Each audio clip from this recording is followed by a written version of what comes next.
Well, thank you so much for doing this. Thank you. As you know, we've been wanting to talk to you for a couple of months now. So I actually want to address that, if you would. What changed? Why did you decide to talk to us now? Our organization really is complex in how we can share to the public, and our utmost privilege is in really thinking about privacy of every constituent that we serve. And so every public request really comes with a very thoughtful pause in terms of just really wanting to ensure that we're protecting the confidentiality of our communities and our clients. And so I also think equally as we've been communicating together, I think there's a real opportunity to get the story out there in terms of what the housing crisis really means for our local community and what BACS as an organization is doing to really partner with our funders, partner with our public constituencies to really help solve the crisis that we're all experiencing on the daily. But as we pointed out, you guys take a significant amount of public money, and that's why we wanted to talk to you about how it was spent. And so we were concerned that you guys didn't want to talk to us until now, until it's gotten somewhat contentious. And we're grateful that you're here. So I'm not saying that we're not. I just wish we would have been able to be more open before, and I'm just wondering why it wasn't that way at first. I don't feel the level of contention that you mentioned. I think we are stewards of public funds. Our organization has grown and tried to keep capacity and keep the pace of the homeless crisis, and so our growth is really about the quality of our services and really trying to respond with our mission, which is to serve vulnerable populations, and we are in a crisis. And so there are funding opportunities, as you know, from the federal government, from the state government, and from local governments, all who are trying to really expedite getting services to the streets. And it's our organization's job to get the services to the streets, hence our expansion.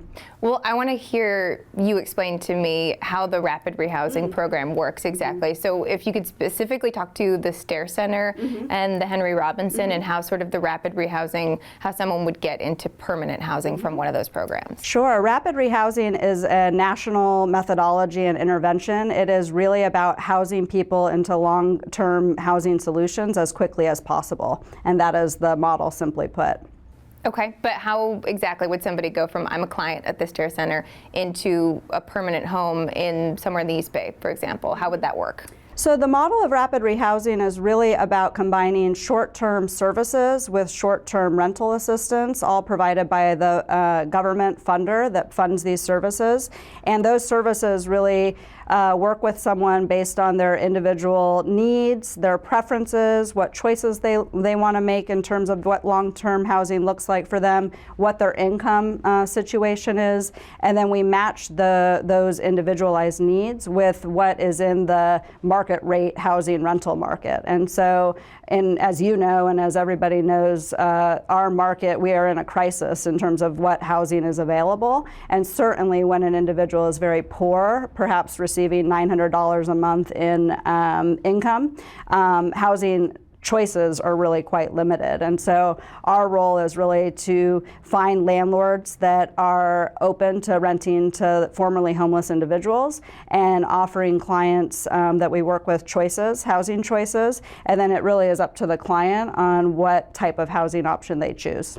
What would you say is the biggest challenge to get somebody into a place that works for them? I'm sure it's a multitude of things based on the person themselves. It's a really good question. I think the number one challenge is the income of the individuals that we serve and the income of the community that is being affected by homelessness. As you may know, the census reflects that there are 150,000 or thereabouts individuals who are in our local community that are in poverty. And so you look at that number and look at what an individual experiencing homelessness has in terms of regular income, and that becomes the largest challenge in how can they access long-term housing with that level of income. Well, that's exactly my next question, and that's a challenge we've heard from so many people. Yeah. Is that it's so difficult if you're somebody who, you know, isn't able to work and is getting their money from disability or SSI or whatever it may be, and then they're placed into someplace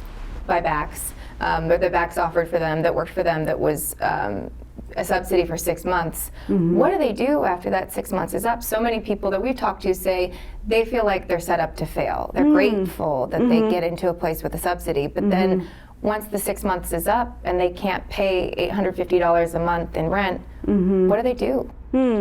So I think it comes back to the model, the national model around what rapid rehousing is, and there's standards that we follow and that other rapid rehousing entities follow, and it's really about matching an individual with what they can afford based on their individual resources, their community resources, what their plans are. We create a housing plan from a very thorough housing assessment, and that gives us really the roadmap on what someone can afford, with the goal that once that short-term subsidy ends, which is part of the model, that they are able to sustain that housing on their own. But so many people say they can't sustain it, they can't pay. Yeah, it's interesting because our outcomes are really reflective that about 80% of individuals on average that go through this model do sustain their housing. And there's actually a local county report that says after 2 years, between 15 and 20% of people still have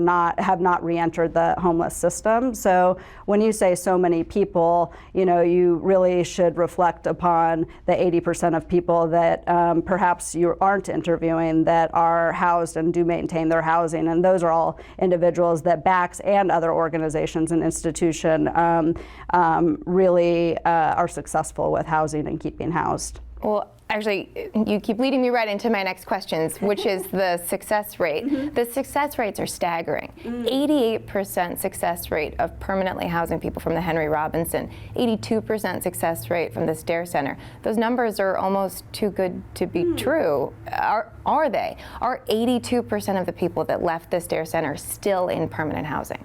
Well, I think you have two different statistics and numbers. There's the outcome about how many people from an intervention like a housing navigation center are access long-term housing. That's one statistic. And then I think part two to your question is how many people at a period of time determined later are still living outside of the homeless system. So those are really two different outcomes.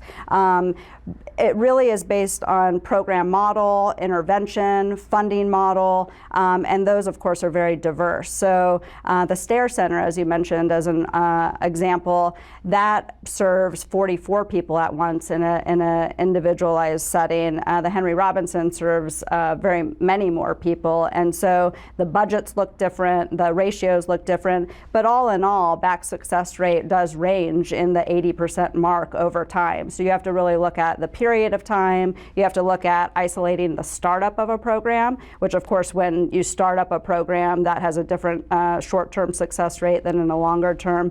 But BACS in general in the 6 years that we've been running these programs has an average success rate of 80% of people leaving those interim housing models into long-term housing. I think that's what's confusing for the public is they hear 88% success rate of permanent housing, but that's just placement.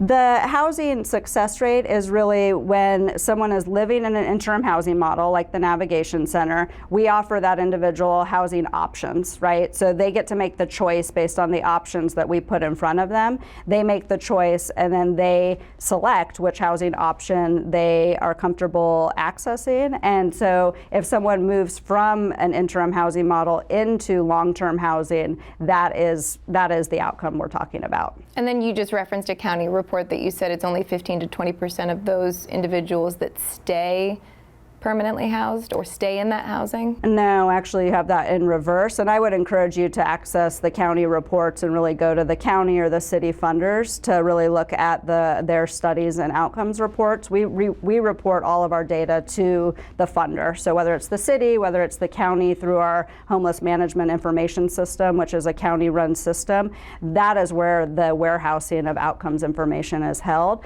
The report I'm referencing is that in our local county, when the county looked back at 2 years of housing outcomes for the whole county, not just BACS.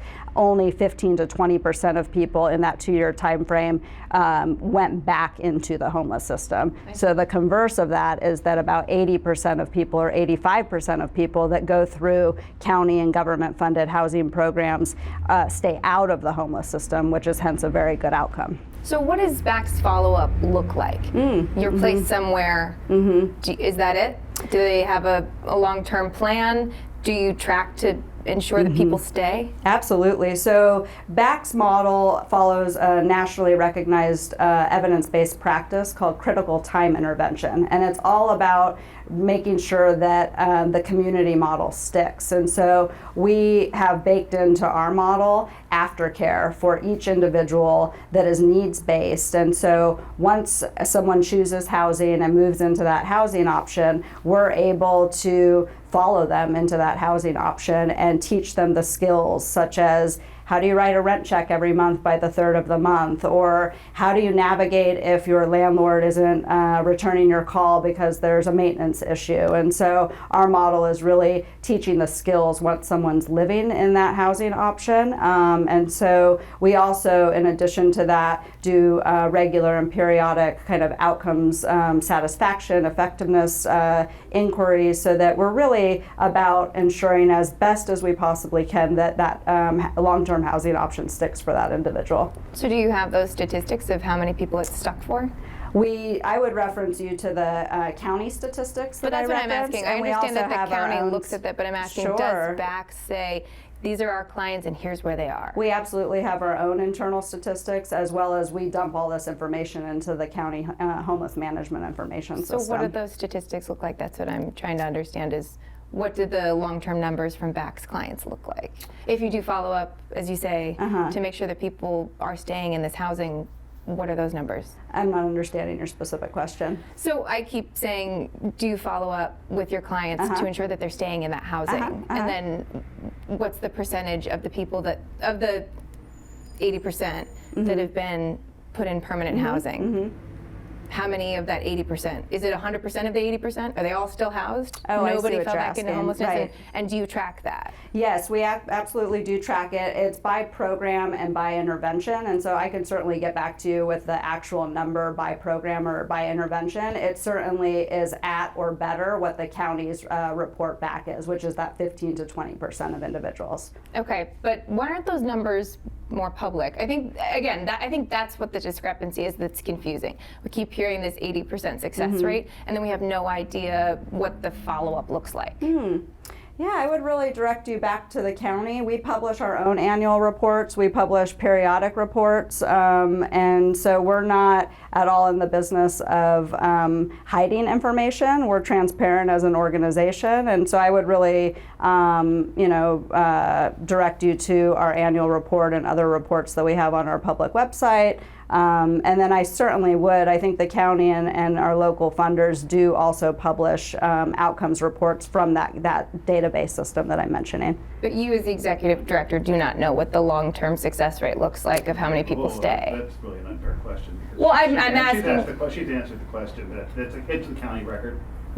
But that's what I'm asking is it the county's following up, or is it BACS that follows up? And you're saying we certainly do. We have internal statistics, and I'm saying what are they? And that's what I'm asking. And I've answered you multiple times. I said that we have statistics and outcomes by program, by time frame that range into the 80. So what does the success at the Stair Center look like? Like what is of the 82% is what BACS website says right now is how many people have been permanently housed from the Stair Center. So how many of that 82% over the past year and a half are still housed?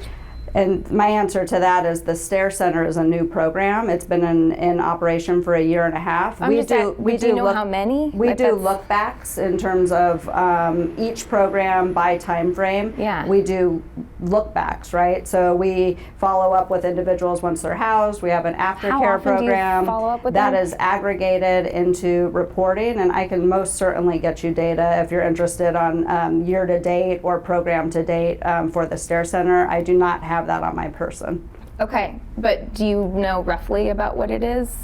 I mentioned to you that the rough number of individuals who go through this type of intervention, which is a very specific intervention, about 20% of them in a 2-year time frame return to homelessness. Okay. So when said differently, the success rate is that 80% of people on average stay out of homelessness in their community post these interventions. But that's the county's information that you're referencing again. So that's right? the county's, and within that is BACS. BACS is embedded in the county's data. So I believe Everyone Home sent you that information, and so BACS would be a part of that reporting. And I'm just trying to get a clear picture. Sure. I'm not trying to be Yeah, rude. these I'm just are trying really to, great I'm just trying to questions. get You're an not rude at understanding all. of, No, yeah.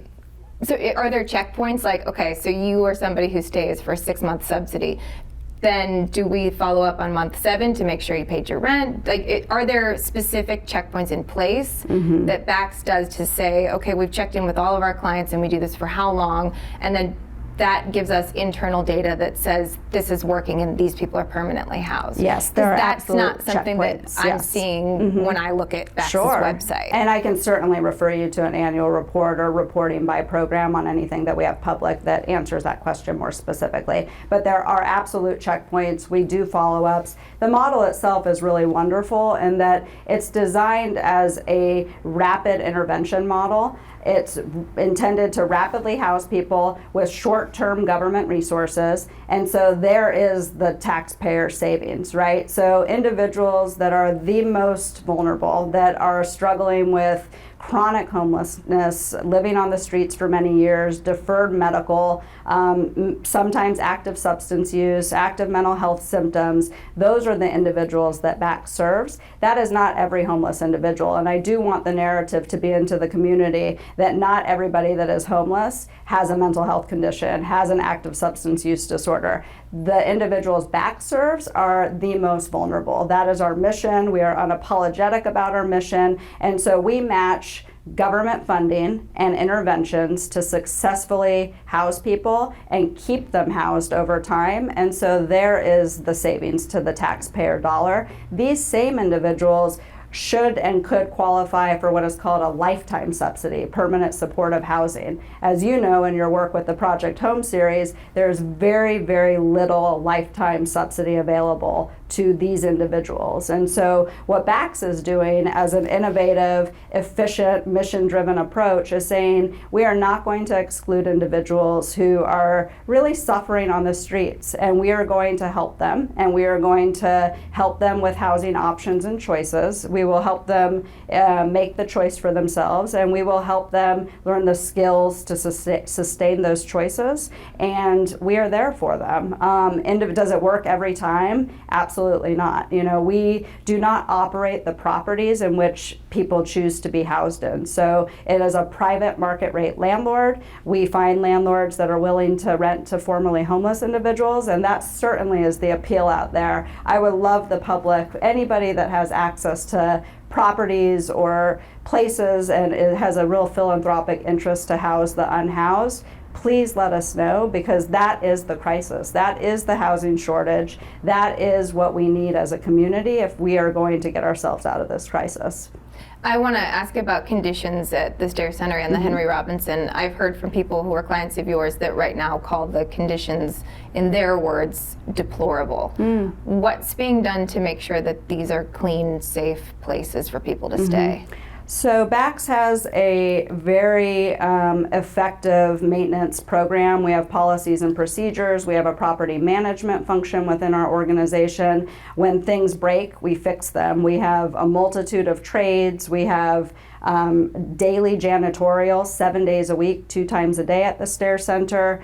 The wear and tear at these centers, as you can imagine, is extremely high utilization. We are working with individuals who, many of which have come from living outside for many years, and so as you can imagine, while individuals are living inside, we really are helping them build the skills on things that you may take for granted, like how do you do laundry in a laundry machine without breaking it, Our laundry machines at the Stair Center have broken 3 times. We've replaced them 3 times. We have the receipts that demonstrate we've replaced them 3 times. We have maintenance issues every day, and we fix them and resolve them as quickly as we know about them. And so when someone says the conditions are deplorable, I say absolutely not.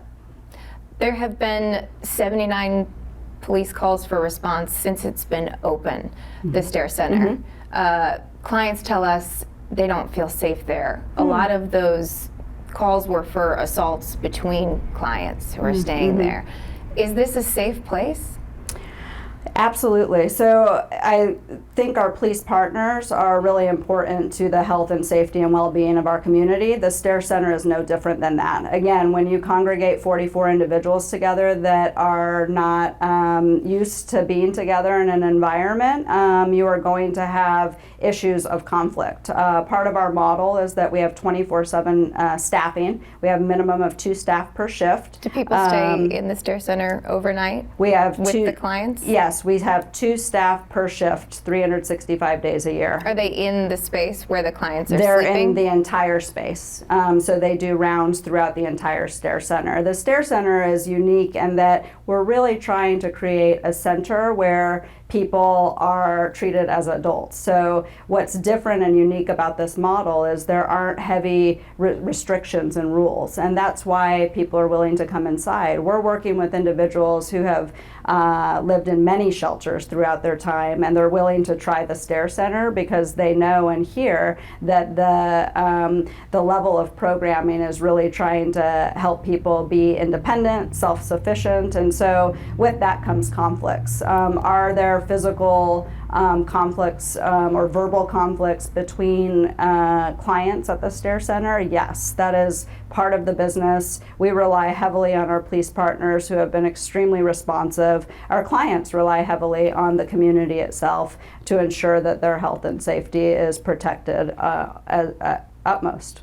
But we're hearing about regular drug use and a series of regular attacks. I'm hearing from clients that there are regular attacks at the Stair Center and that sometimes they choose to sleep on the street because they don't feel safe there. Do you feel like you have enough staff to keep people safe there? Or do you want more staff?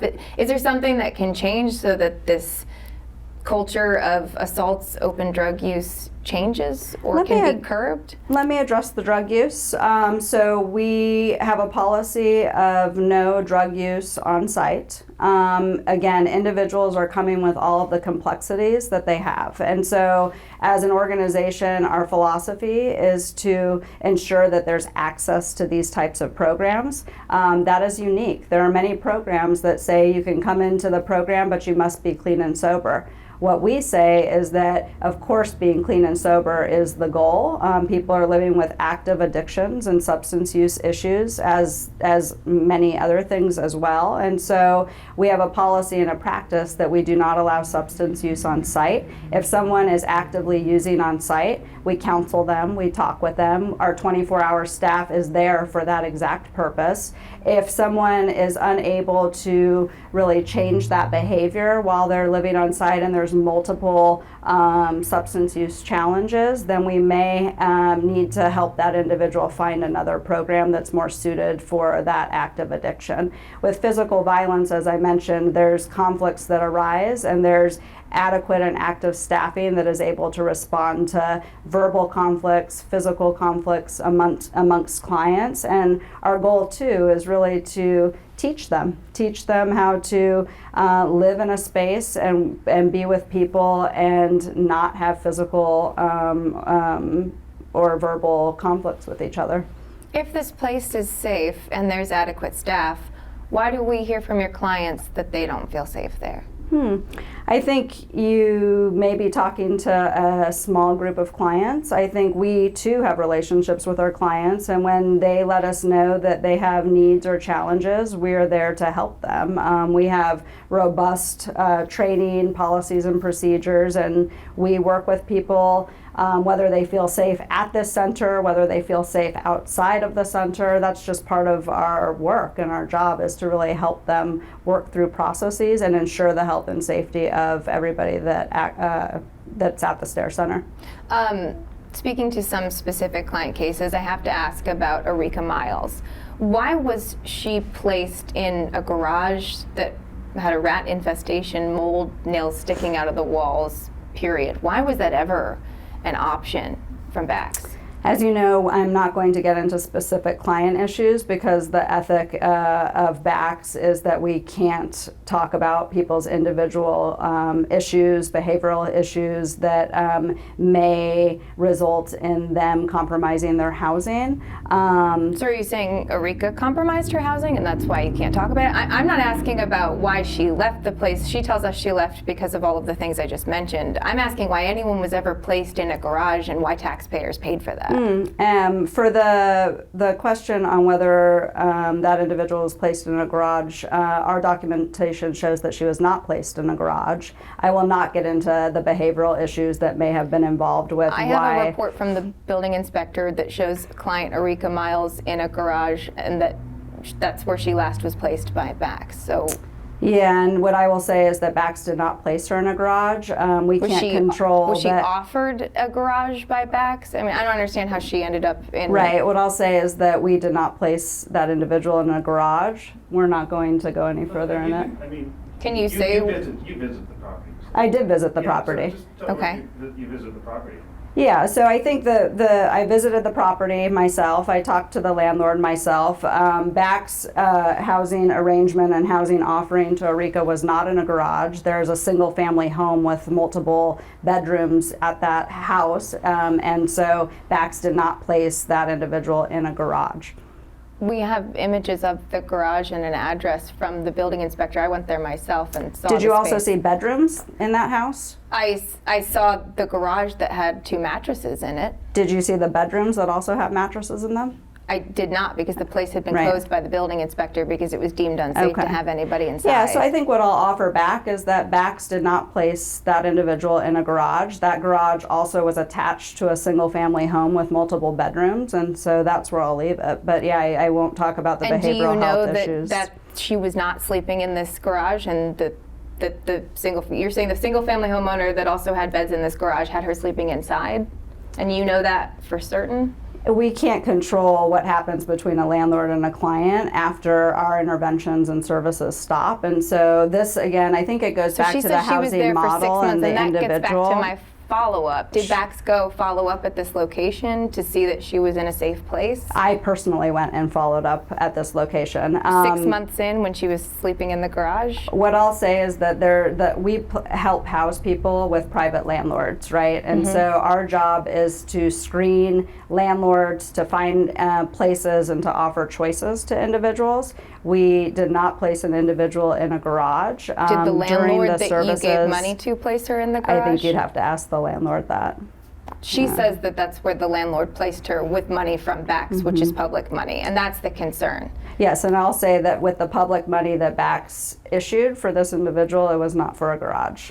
But was there follow-up to make sure that you said you personally went there. Did you see where she was sleeping and she was indoors? The follow-up is we're still working with this individual, and we're still going to be there to help her as much as we possibly can to help rehouse her and anybody else that, I think that's the piece that I would love for you and others to understand, is that BAC's role is to take short-term funding and services and match that with individuals and to find landlords and to help clients make those choices. It is not an in perpetuity subsidy, nor is it an in perpetuity service approach. The whole approach, which is nationally validated, it is the intervention outside of emergency shelter and permanent supportive housing to help as many people as quickly as possible, as efficiently as possible, access permanent long-term housing, and to help set them up for success. But when we met Erika, she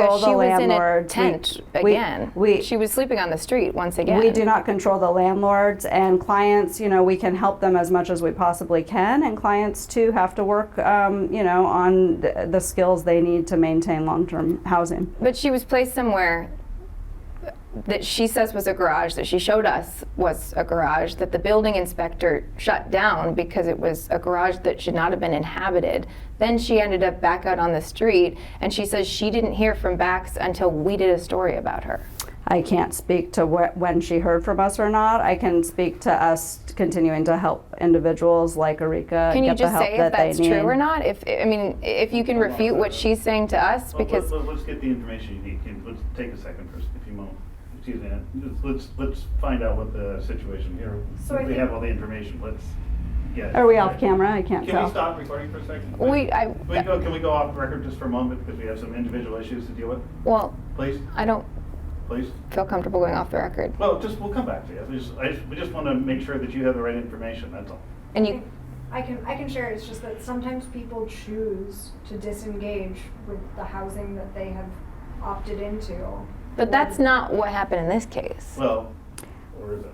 I can't speak to that. I mean, I have a government report that says that she was in a place that had a rat infestation and nails sticking out of the walls and black mold, and that she should not have been living there, and that's why it was closed. And I would love for you to respectfully hear that we have documentation and record keeping, that we are continuing to help this individual, and that we did not place this individual in a rat infested garage. And I'll leave it there. Can you provide us that documentation so that I we can? cannot provide media with individual client confidential information. See, and that's what's really really tricky hope is- the community can respect that. If your loved But one she's was in our comfortable with you telling program, us her story. I think that's what's really tricky is you keep saying don't talk about these people, and these people who we've met with, who I am inclined to trust. I've met with them multiple times. Their story has remained consistent, and I think that the homeless need to be able to tell us their story of experiencing homelessness and trying to find permanent housing. So you keep saying that we're exploiting these individuals in a way that almost insinuates we shouldn't be talking to them, and I think we need to talk to them. oh, I love the freedom of people telling their stories. I think that's, So that's very what I mean supportive with and healthy. Erika. She wants her story out there, so she's okay Right. with you telling us what happened. And I can't take your word for whether Erika's okay with me telling her story She on will air. tell you that herself. If I had a loved one and I needed their confidentiality protected, as I'm sure the community would very much appreciate, I'm not going to talk about people's individual challenges. That feels like a I shield. really appreciate that you respect that. I understand the privacy and confidentiality. What I Oh, don't great. understand is the unwillingness to debunk what you say are false assertions. And that's what I'm trying to figure out is you say this is wrong, and we say this is what we have from this individual as their story. Here's proof from an inspection from the government saying this is not a safe place to inhabit. And then BACS won't provide us any information as to why it's incorrect. And so I don't know, and then you say our reporting is incorrect, and I don't know what else to do, because I'm hearing from somebody that, again, has remained consistent, a very concerning story, and then we bring it to BACS to say, please correct this, and then we hear, I'm sorry, we and I can't give would you information about a absolute- client. I would absolutely refer to the written statements, the multiple written statements we provided your office, and everything in those statements will share that we have documentation to But that's what I mean, assert can you give that us the documentation? I cannot hand over client records to a media station. You can it is give us not in my redacted version It is that- not in my purview. See, And that's my real trouble with this, is if BACS was, Yeah. was public housing, which it essentially is replacing public housing. how do you assert that BACS is replacing public housing? That makes no sense to me. Okay, well, I think we've lost a lot of federal and local subsidy in government housing. But and these BACS are is not stepping into- long-term subsidies. I think that's kind of a You call it permanent misunderstanding. housing. It You're is saying it's permanent not housing. permanent It's housing. not subsidized by the government. So there's short-term subsidies by the government called rapid rehousing generally. There's long-term subsidies called permanent supportive housing. I think that's what you're referring to in terms of the shortage of public housing and the Yes. loss of affordable housing. Which is where a lot of individuals will be staying. And individuals, like many that you may have mentioned, absolutely would qualify for long-term permanent supportive housing. Regardless of this BACS, debate, my problem unfortunately, is does BACS not. gets a lot of public money, and then we don't get to see how that public money is spent. And then we hear from your clients that they're in unsafe places, and then we report that they're in unsafe places, and BACS won't give us information to prove that they're not.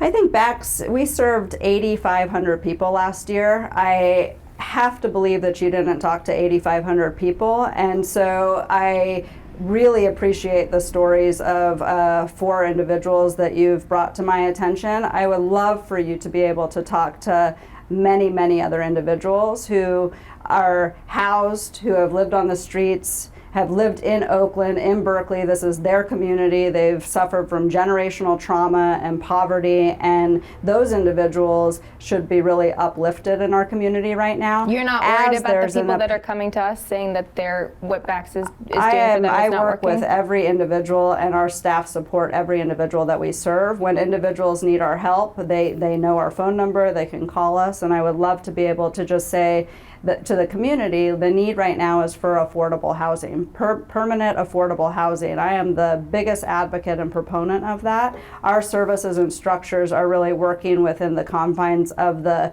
funding that we have and the structures that we have to work with and house as many people as possible, because there are people dying on the streets. And so our mission as a nonprofit organization, we've been around since 1953, 66 years. We have served this community and this population, and we will continue to do so. It's our mission to help people, to uplift people, to serve the most vulnerable, to house people responsibly, and to provide really the support and to advocate, to really fight the stigma as your series is doing, and to get the word out there that this crisis will not stop until we're all involved and we're all together one day at a time trying to stop it. Can I ask about James Wood then, and why Benjamin Blake asked if he could sit in on James Wood's interview with us?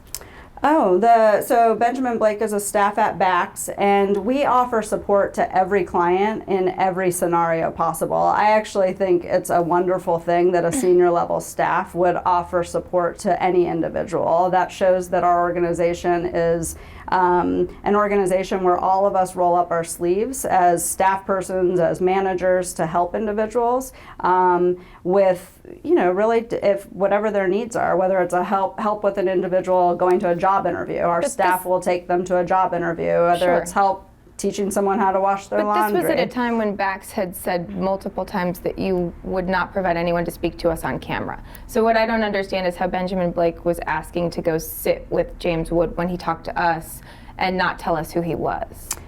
How would he sit with you on camera if it was an on-camera interview. You know who he is, though, so that doesn't add up to me why you would think he would be trying to hide his disguise. But So I think the point is I'm that asking why our staff... Would he have allowed us to ask him questions, or would he have... You would have to ask him, yeah. I'm not... So, But I think, I think the point of what you're asking is, do we support people and do we offer our support unconditionally? That's not what I'm asking. Absolutely. I'm asking about concerns that a client brought to me that he felt that BACS was trying to control his message to us.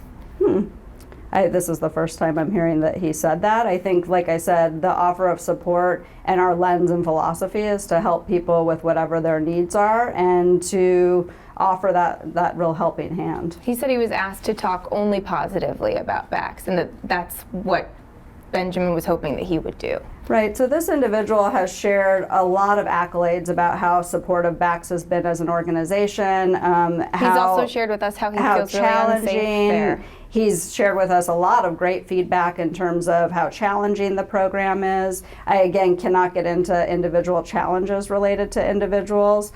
He has certainly shared that he has had some challenges with the rest of the community in the program, and so hence why Benjamin would offer him support. It wasn't just to be supportive of him in an interview, it was also to be supportive of the other myriad of challenges that he felt open and really confident in sharing to our organization, which I think is great. I think it's really great and healthy when an individual shares, whether there's a maintenance issue or whether there's a feeling of lack of safety amongst his community peers. That ongoing continuous feedback is how we continue to make improvements in our organization. So I really do cherish that feedback from him and anybody else. Did BACS offer him a job in exchange for a positive interview with us? No, not at all.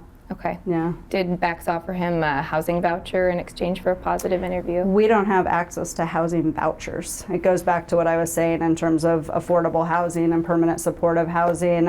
In this program, there is not a voucher tied to anything we can offer, so no. I wanted to ask too, as you mentioned the housing that so many people have been placed in, often these people are in shared homes of multiple adults that they don't know. Why is that a successful option? Many people say that that's something that's really difficult for them, that they get placed with strangers, and then there are bouts of violence, or they feel like it's something that they can't, someplace that they can't stay. Why are those good options for That's people? a really good question, and I think there's kind of this lack of understanding, frankly, in terms of what housing options are available for extremely poor people. And so you have to really start with that being your understanding. So are there one-bedroom apartments that an individual making $900 a month in this community can afford?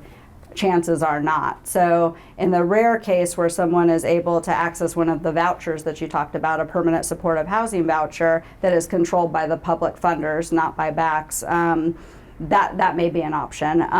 Many of the other options are what is affordable in the market, in today's current market, which, as you know, there's a affordability crisis as we speak. And so shared housing becomes what an individual on a very, very, very fixed income can afford. And so that would be the housing option and the housing choices that we offer individuals. I have found, and one of our reports pointed out, I found apartments for less money than BACS is paying for someone to share a bedroom. So is this a good use We of should hire taxpayer you. money? That's amazing. Just a quick Zillow search. Yeah, Pretty I'm fast. so glad you brought that up, because I think the average kind of layperson out there too thinks that Zillow is this kind of platform where you Found can them on Craigslist as well. Great, And I'm Craigslist. somebody who's found apartments for myself on Zillow and Craigslist. So I have a good barometer on these sites as to what's an actual listing and what's not. And Yeah. there were multiple.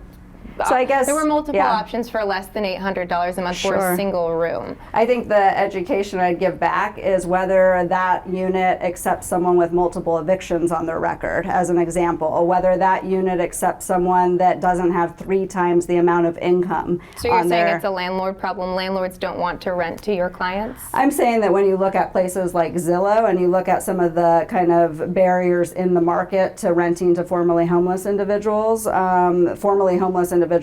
many times come with unfortunate things like poor credit histories and evictions on their record, and they don't have the 3 times the amount of income to access that unit, and then that unit too But BACS is offering that to place unit. people. So is it a gap in the market that landlords aren't working with BACS to place people in their own individual rooms like everybody else on the market? And is that a problem? Restate your question. I don't understand. So what you're saying that landlords who would rent to somebody with good credit or that hasn't had multiple evictions on their record is not somebody who's working with BACS. So is that a gap in the market? Are landlords not working with you in the way that you wish that they were? There's an absolute gap in the market for landlords, period, right? So we are in a housing crisis. We are in an affordability crisis. You can be a tech person that works for Google competing for the same unit that we're talking about for someone that has very limited income that has been formerly homeless. And so there is absolutely kind of a crisis in inventory, I would say, in our community. And then you add on to that the layers of structural racism and the layers of poverty and the layers of generational trauma, and you really then can kind of think about Zillow not necessarily being the go-to place to find a unit for a formerly homeless individual. Yeah. I think big picture, one of the things that I want to clear up is that there seems to be some disconnect with the people that we're talking to. And there are, I went through a list actually earlier this week, and I have more than 24 people that have gone on the record with us voicing these concerns about BACS. And so you seem to think that the people that we're talking to are confused or not telling the truth. And these are clients of yours, and I'm wondering what the disconnect is. I think that there's obviously clients that we serve who need as much help as possible, and there's different programs and different interventions, and it's our job to really help individuals get help. And when we're successful or not successful, we have a wide network of other community organizations and publicly funded organizations. And so I don't really look at a lack of success or a failure when an individual that we serve or any of our colleague agencies serves as a failure of an organization. I look at it as an opportunity to continue to really persist and serve people, and not every individual served. There's not a right size intervention or a right size kind of service intervention for every individual. And so our job is really to see as much as possible how we can support, who we can support. We do a lot of case management and referral and linkage to other organizations. I am not discounting that individuals with their unique individualized challenges and just really, challenges to stably being in housing is something that's not real. It absolutely is real. And so the real effort is to help as many people as possible stay out of homelessness, get, from living on the streets into inside, whether that's coming inside and then finding them a permanent or a long-term housing opportunity. And so that's really our job. That's our mission. And why do you think so many people are consistently coming to us and saying, we're worried about the way that BACS is operating, and clients of yours are saying what BACS is doing is not working? I think it goes back to, we served 8,500 people last year in one fiscal year, and so we're an organization that really is about helping as much of the community as possible. Again, we're unapologetic about it. It's our mission as an organization. We serve the most vulnerable individuals. We bring people in. We don't, self-select people out. And so there will always be individuals who need more help, need different help. And so it's our job to continue to try to, again, link them to other organizations. There are many other fabulous organizations in our community. When there's an individual that needs help at a city level or a county level, it's our job to really, as much as possible, help people get to where they need to be. Hey, Jeannie, this would be a good time for help explain the Housing First approach to. I'm well aware of what Housing First is, but. And that really is our mission and our philosophy as an organization. So BACS is a Housing First organization, and as you know, it's a philosophy of care. And so the real job is to get someone inside first, as I was just saying. And then once you get someone inside, you then work on the other things, right? And so it really is a philosophy of care, as opposed to kind of old school models or different models is people stay outside, or they have to be clean and sober, or they have to have a job before you offer them housing. And so that's really the is a sober home difference. Option, and why is that? Oh, so those are all housing options. So so they have to choose that. Is what you would argue. In terms of different housing options, if someone's struggling with a substance use challenge or disorder, we may give them an option. They get offered a sober home and they're not struggling with a drug issue. We may offer options for individuals who are suffering with a substance use challenge, or there are many individuals suffering with substance use challenges that are what we call pre-contemplative. They yet have not acknowledged they have a substance use challenge, and so. So we provide options. We provide many housing options, and then individuals choose whether they want. Some people do want homes where there's a structure so that they are working on their sobriety, or they may want to, have the day structure in place. Other people don't. But would you offer a sober home to somebody who says, I don't want to live in a sober home? No, we would not. I'm hearing otherwise. We would not offer a sober living option if we, the staff that are providing the housing planning, didn't think it was indicated that someone may benefit from a sober housing option or any other option, really. Okay. Well, I wanted to see if you had any questions before. I know, Abby, did you have anything else you wanted to check on? Do you have any questions? Sorry? Halfway homes? Oh, the sober homes? Or like halfway homes, people coming out of prison, do people get placed in those places? Halfway homes are, that's kind of old language. I look at halfway homes as maybe like sober living homes, or what was the other part of the question? Are people placed into sort of... Like, how would you describe a halfway home? I guess like a transitional facility. If somebody's coming out of being incarcerated and they're looking to sort of what's the right word to say Integrate that. or re-enter? Re-enter the community, and they're in a program or in a home that's supportive of that. Or any of BACS clients who are not coming, obviously, they're coming from Homelessness, right. Would they be placed in a similar program or those options that have been offered? Into a halfway home? No, I mean, maybe it's a naming thing, but no, people are placed into long-term housing, and so if it's a transitional housing environment, and we're talking about someone that is on a permanent housing track, it wouldn't be a transitional housing. How long is the permanent housing model meant to be? Ideally, how long is this meant to be for the rest of somebody's life in some cases? In terms of the type of housing? The group homes that we so often hear people going to where they have a roommate and they're living somewhere with people they've never met. I think it's based on what an individual's, what their trajectory is. For some individuals, they look at it like anybody else, where it could be a stepping stone kind of opportunity for permanent housing, but they're still waiting for that long-term affordable housing opportunity.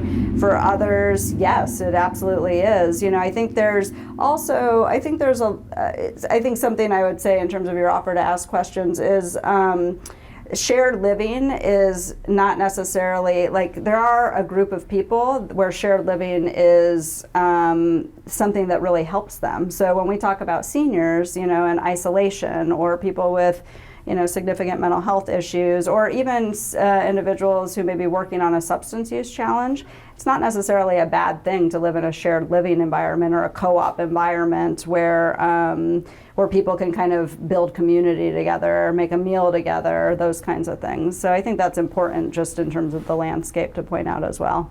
Okay.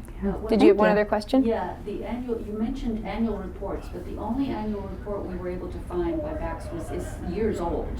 And even that one did not have any details on how many people fell back into homelessness. The numbers that you've given to the county are basically, the county just uses the numbers you give them. So there's no accounting, we have not been able to find any accounting of exactly what these numbers are. And I think that's what I was asking about earlier, audits. and that's been kind of confusing, is we hear 88% success rate, and then you say about 80% countywide of the people who've made it into permanent housing stay housed. So what are the real numbers, and can we get them? So I think we're talking about two different reports. The independent audit is the audit I think we were referencing, which is on our website. That we're in the process of last year's audit. So once that's complete and approved, and does that have will permanent be housing numbers, or is that just finances? That's the independent financial audit. Yeah, the audits or the reporting that you're talking about, again, we have annual reports that are separate from the independent audit, and then I really would refer you to the county or to the cities to in terms of what they publish. I think that's what Abby's pointing out, is that the county uses the numbers that the organizations give them. And so what numbers do you guys give to the county, and can you give them to us? Right, and so we're under contract to give the county the information.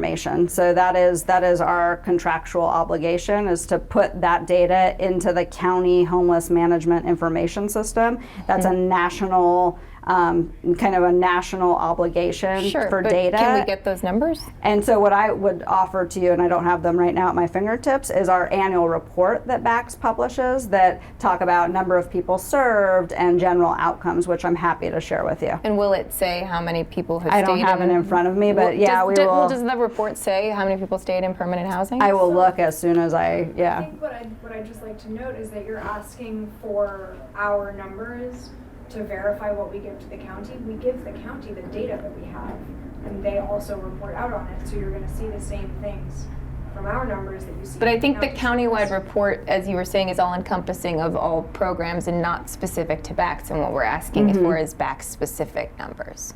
That's what I'm trying to clarify. I'm sure there's got to be a way for us to figure out how to get that from the county. What I'm asking for is if you guys can provide that. And we'll to provide us. you what we have. Yeah, as soon as we get back to the office, we can look at what we have and provide it to you. I don't know what period of time we've published. So given that you're softening on it's not 100% of the 88% are permanently forever housed. Is that language misleading? I'm not softening on any number at all. And so I think the point I will make again is that The data, it could be by, like you just said Yeah. yourself, it could be by agency, it could be by program, it could be by time frame, it could be by, you know, type of funding and type of intervention. And so But what I'm saying we is when will you say to the report back public, to you. 88% of the people who leave the Henry Robinson are permanently housed. What I'm saying is, What's confusing about that? so you stand by that number? It's whatever period of time that report came from, yes. So that's my point, is we've been operating the Henry Robinson for 6 years, right? So depending on what But when you fiscal go year, to what city, general, when you go know, to Fremont and say opportunity. that we're a really successful program, you guys should allow us to expand here, you tell the city we have an 88% success rate of permanently housing people from the Henry Robinson. That's the data you use. And what I'm Yes. saying is that misleading if some of those people do fall back into homelessness? Well, see, again, you're talking about two different data points. You're talking about people who are housed permanently, data point one, and then returns to homelessness, data point two. So But if those people who are permanently housed do not stay permanently housed, how are they not the same thing? they're not the same thing in any governmental reporting we've ever done. So for So the only thing that matters is if BACS puts somebody in a house, not whether or not they stay there? no, I did in not terms- say that. There's But I'm one saying in data terms of the point. success rate. Did you have a chance to answer? I understand it's really good TV to go back and forth, but can she have a chance really to answer this? Because you're not letting her talk. And it'd be really nice just to let her have a chance to answer it. I'm Thank sorry. you. Yeah. I'm not trying to be rude. I just feel like we've gone round and round on this question. I'm just trying to But get an she hasn't understanding even of it. finished her sentence, and that's, like I said, it's good TV, and I'm not on TV. Okay, go right ahead. Please Thank you. clarify this for me because I can't seem to understand it from the numbers the way that you're explaining it. Yeah, I think the two data points you're talking about are separate data points, right? So there's how many individuals become permanently housed, data point one, and then there's a returns to homelessness data point two. Those are not the same data points from the regulatory landscape, right? Those are two separately tracked data points in the public system of homelessness. We report on both. We report on both by program. We report on both by time frame. So it could be a time frame of a quarterly report. It could be a time frame of an annual report. Is it fiscal year? Is it HUD year? HUD, Housing Urban Development year, those kinds of things. So is the data misleading? Absolutely not. We follow the parameters in which we're asked and we report out like any other institution would or should. And so we do stand by our data on both data points. And the county does have that information. And so they are our partners and our funders. And so that's, I really would direct you to them. We will certainly provide you with any information we have that is public and provided information. Okay. Great. Thank you very much.